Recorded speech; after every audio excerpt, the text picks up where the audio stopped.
নমস্কার। উদ্ভাবনী কলমের আজকের নিবেদন অমলকান্তি। লিখেছেন কবি নীরেন্দ্রনাথ চক্রবর্তী। অমলকান্তি আমার বন্ধু। স্কুলে আমরা একসঙ্গে পড়তাম।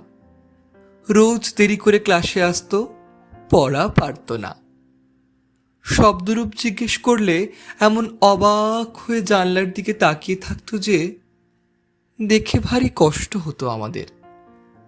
আমরা কেউ মাস্টার হতে চেয়েছিলাম, কেউ ডাক্তার, কেউ উকিল। অমলকান্তি সেসব কিছু হতে চায়নি। সে রোদ্দুর হতে চেয়েছিল। ক্ষান্ত বর্ষণ, কাকডাকা বিকেলের সেই লাজুক রোদ্দুর। জাম আর জামরুলের পাতায় যা নাকি অল্প একটু হাসির মতন লেগে থাকে।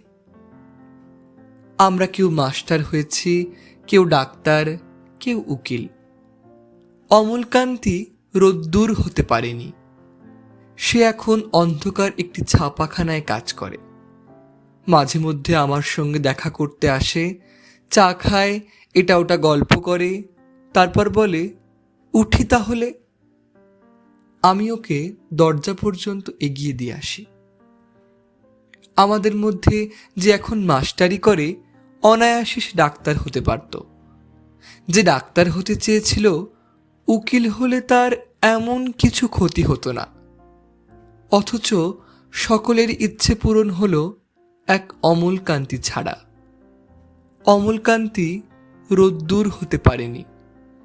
সেই অমলকান্তি রোদ্দুরের কথা ভাবতে ভাবতে ভাবতে ভাবতে যে একদিন রোদ্দুর হতে চেয়েছিল।